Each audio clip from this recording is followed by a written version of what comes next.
अस्सलाम वालेकुम दोस्तों, मेरा नाम कदस बट। इस वीडियो में आपके साथ मैं क्रिप्टो मार्केट की ताज़ा तरीन अपडेट्स, न्यूज़ और कुछ क्रिप्टो करेंसीज़ के प्राइस एनालिसिस करता हूँ। कुछ इन्फॉर्मेशन अपनी राय का इज़हार आपके साथ करता हूँ, जो कि क्रिप्टो करेंसी के हवाले से हो भी सकती है और उसके हवाले से नहीं भी हो सकती है। लेकिन क्रिप्टो मार्केट का अगी अभी अगर आप जायज़ा लें, तो मार्केट आपको काफ़ी ज़्यादा बेरिश नज़र आ रही है और आप ये सोच रहे होंगे कि क्या मार्केट मज़ीद नीचे क्रैश कर सकती है या नहीं? आपने अगर एग्ज़िट होना है मार्केट से, तो क्या ये बेस्ट टाइम है या नहीं? वो मैं आगे जाके थोड़ी-सी इन्फॉर्मेशन शेयर करता हूँ, लेकिन सबसे पहले उमैर मनीर ने कल वीडियो अपलोड की है, कुछ क्रिप्टो करेंसीज़ की प्राइस एनालिसिस की है, उसके टेक्निकल एनालिसिस, आपको एंट्री और एग्ज़िट पॉइंट बताए हैं, जिनमें से आइटम जो कॉस्मोस का टोकन है उसके बारे में, एचबार्ट, रून, एटा, या आप अपने यूट्यूब पे जाके वहाँ पे ऊपर सर्च बार में लिखें इल्मे आलिम। जब आप लिखेंगे, जो लेटेस्ट वीडियो आपको नज़र आएगी ये वाली, ये रात को उसने अपलोड की है। मैं आपको रिकमेंड करूँगा आप इन क्रिप्टो करेंसीज़ के टेक्निकल एनालिसिस जानने के लिए उसकी वीडियो देखें। अगर आप कोई ऐसी क्रिप्टो करेंसी है जिसको उमैर मनीर ने डिस्कस नहीं किया, तो आप इसकी वीडियो के नीचे कमेंट में अपनी उन क्रिप्टो करेंसीज़ का नाम लिखें। उमैर मुनीर कोशिश करेगा कि आज रात आपको उसके हवाले से अपग्रेड करे। लेकिन कॉस्मोस से मुतल्लिक आपको बताता चलूँ, कॉस्मोस बड़ा स्ट्रॉन्ग क्रिप्टो प्रोजेक्ट है। बल्कि मैं आपको कहूँगा, ये highly under valued crypto project है। उसकी वजह ये है कि बड़े-बड़े इसके ऊपर इन्होंने जो अपना एसडीके यानी सॉफ्टवेयर डेवलपमेंट किट जो डिज़ाइन की, उसके अंदर जो ऐसे प्रोजेक्ट है जिसमें सबसे मशहूर मिसाल बाइनांस स्मार्ट चेन की है। बाइनांस स्मार्ट चेन का जो टोटल मार्केट कैप है वो बहुत ज़्यादा है बनिस्बत कॉस्मोस के। तो कॉस्मोस बहुत स्ट्रॉन्ग क्रिप्टो प्रोजेक्ट है। इसके ऊपर बड़े स्ट्रॉन्ग प्रोजेक्ट जो हैं वो ऑन हुए हैं। किसी दिन मैं कोशिश करूँगा इनके पूरे इकोसिस्टम की आपके साथ एक मैं पिक्चर शेयर करूँ, ताकि ताकि आप गेस कर सकें कि इस प्रोजेक्ट में कितनी जान है। अच्छा, आगे आते हैं सबसे पहले कि क्या वजह है, मार्केट क्यों इतनी बेरिश है और क्या आने वाले वक़्त में मज़ीद बेरिश हो सकती है या नहीं? ये मैं आपको अपना एनालिसिस बता दूँ कि मुमकिन है कि क्रिप्टो मार्केट अच्छा खासा डंप ले। क्यों?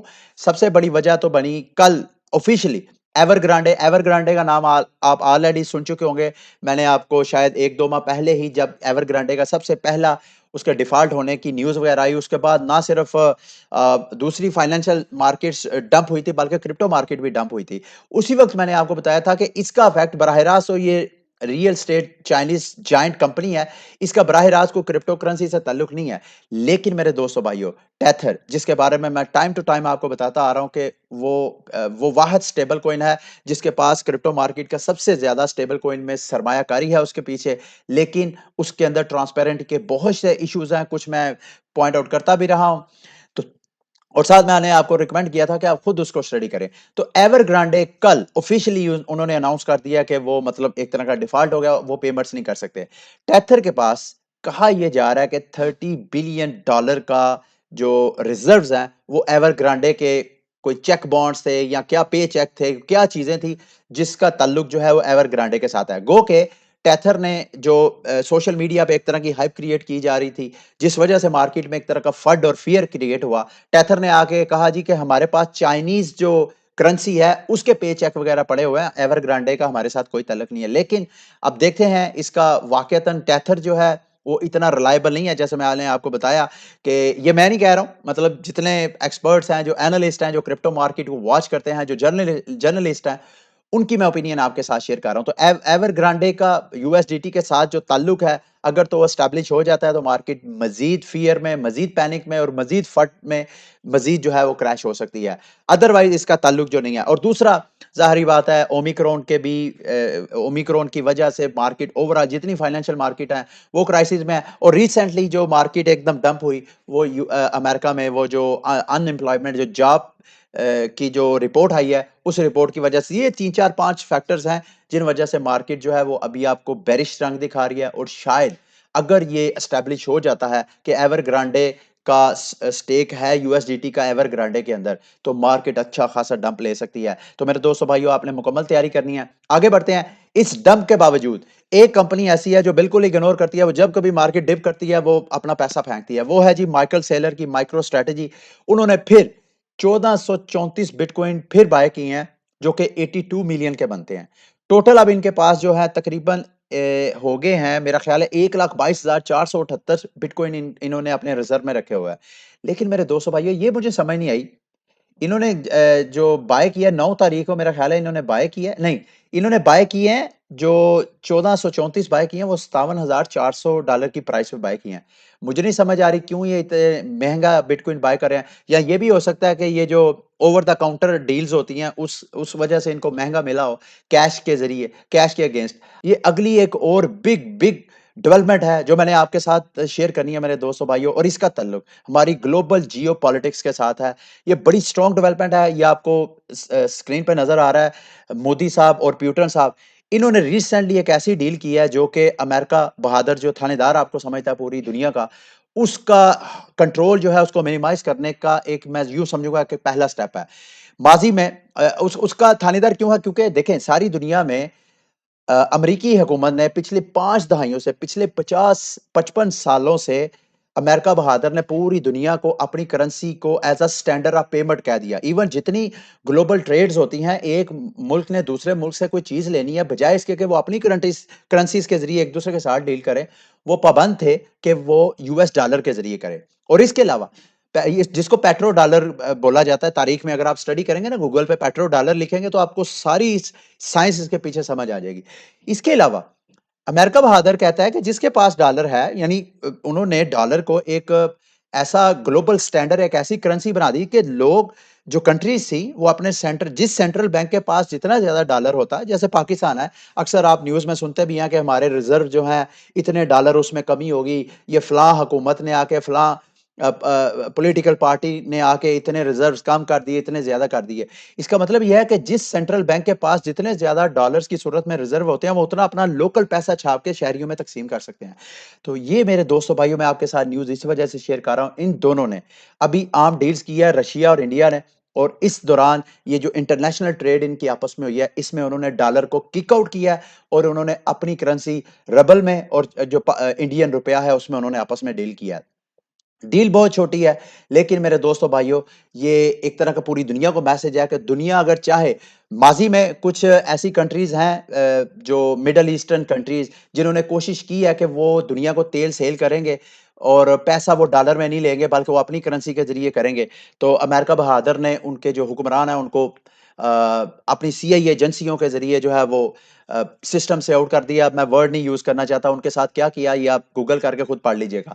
तो ये मेरी नज़र में फर्स्ट स्टेप है। अगला क्वेश्चन है कि दुनिया जो है अगर डॉलर को फ़ारिग करवाती है इंटरनेशनल ट्रेड्स के लिए, तो क्या इसके अंदर मेरे दोस्तों भाइयों बिटकॉइन की कोई अपॉर्चुनिटी निकलती है या नहीं? क्या दीगर क्रिप्टो करेंसीज़ की अपॉर्चुनिटी को निकलती है या नहीं? क्या ऐसा कोई क्रिप्टो करेंसी आ सकता है ग्लोबल यूनिवर्सल करेंसी बन सकती है जिसका अपना सीबीडीसीज़ की तरह हो जो जो कंट्रीज़ एक-दूसरे के साथ ट्रेड करें तो वो उन क्रिप्टो करेंसीज़ के ज़रिए ट्रेड करें बनिस्बत इसके कि वो अपनी फियाट करेंसीज़ के ज़रिए जैसे यूएस डॉलर को एक यूनिवर्सल एक ग्लोबल करेंसी करार दे दिया गया था। क्या बिटकॉइन या दीगर क्रिप्टो करेंसीज़ जो है हो सकती हैं या नहीं? मैं चाहता हूँ कि आप लोगों की इस हवाले से कितनी अवेयरनेस है, इस वीडियो के नीचे आप अपनी ओपिनियन का इज़हार लाज़मी कीजिएगा। आगे बढ़ते हैं ये रेडियो काका ये एक तरह का गेमिंग प्रोजेक्ट है, बड़ा स्ट्रॉन्ग प्रोजेक्ट है। इसका मार्केट कैप जो है वो ऑलमोस्ट $700 मिलियन है और मेरे दोस्तों भाइयों ये मोबॉक्स से भी ज़्यादा इनके पास मार्केट कैप है इस वक़्त। हुआ क्या ये बड़ी एक तरह की फनी सिचुएशन हुई। इन्होंने मीडियम पे एक आर्टिकल लिखा और अपनी कम्युनिटी को आगाह किया कि वो बायनांस स्मार्ट चेन से इथेरियम की तरफ जा रहे हैं। बायनांस स्मार्ट चेन की ब्लॉकचेन को छोड़ के वो इथेरियम की तरफ मूव होने जा रहे हैं और उन्होंने तनकीद बड़ी स्ट्रॉन्ग तनकीद की। उन्होंने कहा many BSE gamify games have been received a bad reputation. इनके बकौल रेडियो काका के बकौल कि जो टोकन्स जो हैं बायनांस स्मार्ट चेन के ऊपर लॉन्च होते हैं और बाद में स्कैम कर देते हैं उस वजह से चूंकि बायनांस स्मार्ट चेन के ऊपर लॉन्च होने वाले क्रिप्टो जो टोकन्स हैं उनको अच्छी निगाह से नहीं देखा जाता उनकी परसेप्शन यही होती है कि शायद ये कहीं स्कैम ना कर जाए पैसे लेके भाग ना जाए तो इस वजह से मूविंग टू इथीरियम उनके पास कोई चांस नहीं था कि वो इथेरियम में अपने अपनी रेपुटेशन बचाने के लिए वो इथेरियम की तरफ मूव हो जाए। फिर उसके बाद उन्होंने ये भी कहा कि मैनी क्रिप्टो जितने क्रिप्टो इन्फ्लुएंसर्स हैं, जो बड़े-बड़े वेंचर कैपिटलिस्ट हैं, जो इन्वेस्टमेंट करना चाहते हैं, वो ज़्यादातर करते ही इथेरियम के ऊपर लॉन्च होने वाले गेमिंग टोकन्स के ऊपर हैं।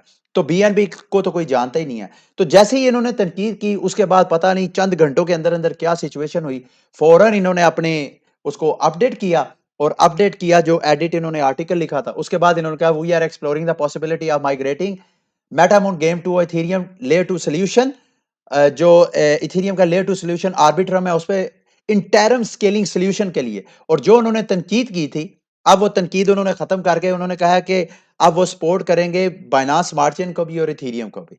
तो ये सारी सिचुएशन फनी सी सिचुएशन हुई, लेकिन दूसरे लफ्जों में अगर तो आपने रेडियो काका में इन्वेस्टमेंट नहीं की है, तो आप कोई अच्छी सी प्राइस देख के उसमें इन्वेस्टमेंट करें। आपने अभी रश नहीं होना, मेरे से इंस्पायर होके, मेरी इंफॉर्मेशन से इंस्पायर होके, क्योंकि मोबॉक्स ने भी लास्ट टाइम जब अपना $10 की हाइप क्रिएट की और $10 उसकी प्राइस गई, तो उसका भी जो मार्केट कैप था इतना ही था, 700-800 मिलियन। लेकिन जैसे ही मेरे 200 भाइयों, मैंने खुद भी एंट्री की और आप दोस्तों को भी अपडेट किया, उसके बाद मार्केट एकदम उन्होंने अपनी कुछ फाइनेंशियल अपडेट्स वगैरह की, जो स्टेकिंग वगैरह थी वो सारा बंद किया और उसके बाद सरमाया जो है उनका सारा निकला और उसकी प्राइस गिर गई। तो आपने बड़ी केयरफुली इसके अंदर भी इन्वेस्टमेंट करनी है। प्रोजेक्ट स्ट्रॉन्ग है, लेकिन बेस्ट एंट्री का आपने इंतजार करना है।